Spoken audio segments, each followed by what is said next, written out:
আসসালামু আলাইকুম রহমতুল্লাহ। পাকিস্তানের কাশ্মীরের এক ওয়াজি বা এক মসজিদের ইমাম বা এক ধর্মীয় বক্তা, মুসলিম ধর্মীয় বক্তা, তার বক্তব্য শুনে আমার মনে হলো পাকিস্তান তার যে স্বভাব, পাকিস্তানের যে বর্বরতা, পাকিস্তানের যে নৃশংসতা চালানোর যে স্বভাব, এই স্বভাবের কখনো কোনো কালেই পরিবর্তন হবে না। তাদের রক্তের ভেতরেই নিষ্ঠুরতা, নির্মমতা, তাদের রক্তের ভেতরেই পাপ পঙ্কিলতা, এগুলো মিশে আছে। সেই বক্তা মসজিদের খুতবায় বলছে যে আমাকে যখন পাক সেনারা, মানে উনিও পাকিস্তানের সেনারা তুলে নিয়ে নির্মম নির্যাতন করত, মানে সে নির্যাতনের সহ্য করা সহজসাধ্য কোনো বিষয় নয়। তখন আমি আল্লাহর কাছে, কোরআন হাতে নিয়ে বলছে, তখন আমি আল্লাহর কাছে প্রার্থনা করতাম, দোয়া করতাম যে আল্লাহ, তুমি আমাদেরকে এই জুলুমের হাত থেকে রক্ষা করো, এই পাক সেনা, এই সরকারের নিপীড়ন নির্যাতন থেকে রক্ষা করো, প্রয়োজনে তুমি দেশে হিন্দু শাসক এনে দাও। অর্থাৎ তিনি একজন মুসলিম হয়ে, মুসলিম বক্তা হয়েও তিনি সেই মুসলমানদের নিপীড়ন নির্যাতন অত্যাচার, ধর্মহীনতা, ধর্মের বিরুদ্ধে কাজ করা, ধর্মকে নস্যাৎ করা বা ধর্মের নাম করে মানুষের উপর নিপীড়ন নির্যাতনের সে অত্যাচার সহ্য করতে না পেরে তিনি হিন্দু শাসনকে স্বাগত জানিয়েছেন। যে তিনি আল্লাহর কাছে প্রার্থনা করেছেন যে আল্লাহ, আমাদের এই অঞ্চলে হিন্দু শাসক দাও, হিন্দু শাসিত সরকার দাও, আর এর অত্যাচার, এ নিপীড়ন, এ নির্যাতন আর সহ্য করতে পারছে না। তিনি আরও বলেছেন, আমি আমার এই বক্তব্য থেকে চুল পরিমাণ, আমার যদি জীবন চলে যায়, আমার বর্তমান সময়ে পাকিস্তান সরকার যদি আমার জীবন কেড়েও নেয় বা আমাকে হত্যা করে, তবু আমি আমার এই বক্তব্য থেকে এক চুল পরিমাণও সরব না, নড়ব না, একথা তিনি বলেছেন।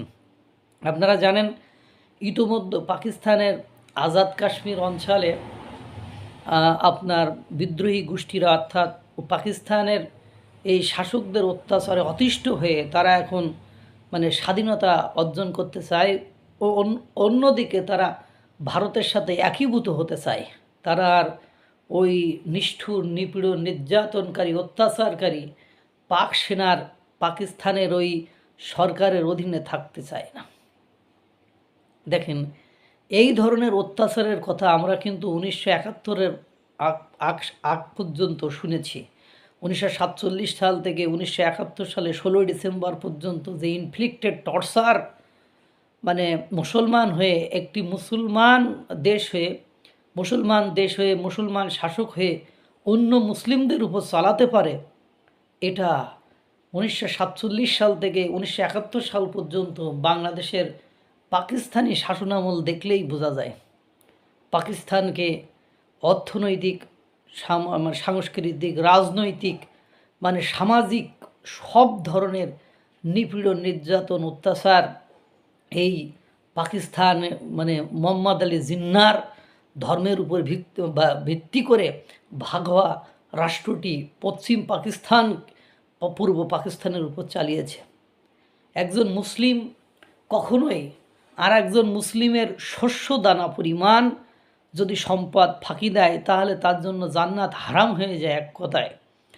বা সে তার এই মূল্য চুকিয়ে পরিশোধ করে যেতে হবে। কেউ যদি একটা ছোলা পরিমাণ আপনার সম্পদ ফাঁকি দেয়, তাহলে তার উপর অহুদ পাহাড়, অহুদ পাহাড় তার ঘাড়ের উপর ঝুলিয়ে দেওয়া হবে। এই ধরনের কথাও লিখিত আছে। অথচ এই মুসলমানরা এই পূর্ব পাকিস্তানের সম্পদ তারা ছিনিয়ে নিয়ে, জোর করে তুলে নিয়ে, তাদেরকে বঞ্চিত করে তারা পশ্চিম পাকিস্তানকে সাজাতে ব্যস্ত ছিল। এই নির্মমতা, এই নিষ্ঠুরতা সহ্য করতে না পারে তৎকালীন শাসকদের বিরুদ্ধে পূর্ব পাকিস্তানের জনগণ ফুঁসে উঠেছিল এবং তারা ভারতবর্ষের সহায়তা নিয়ে, সেই ভারতবর্ষ কিন্তু হিন্দু, সে হিন্দু রাষ্ট্রের মানে সহায়তা নিয়ে স্বাধীনতা অর্জন করেছিল। সেই তার রক্তের ভাই, একই অঙ্গের দেহ, তার থেকে আলাদা হতে, তার নিপীড়ন, নির্যাতন, অত্যাচার থেকে রক্ষা পেতে তাদেরকে দ্বারস্থ হতে হয়েছিল সেই হিন্দুদের উপরে। আজ আজাদ কাশ্মীর পাকিস্তানেও কিন্তু সে একই চিত্র পরিলক্ষিত হচ্ছে। যে চিত্রটি 1947 সাল থেকে 1971 সাল পর্যন্ত পশ্চিম বা পাকিস্তান, পূর্ব পাকিস্তান অর্থাৎ বর্তমান যে বাংলাদেশের উপর চালিয়েছিল, সেই একই স্টাইলে, একই ধরনের, একই কায়দায় আজাদ কাশ্মীরের উপর চালাচ্ছে। তখন বাংলাদেশের মানুষ মানে মুক্তিযুদ্ধের সময় রিফিউজি হয়ে আশ্রয় নিয়েছিল ভারতে। ভারত যুদ্ধে সহায়তা করেছিল, জনগণকে আশ্রয় দিয়েছিল।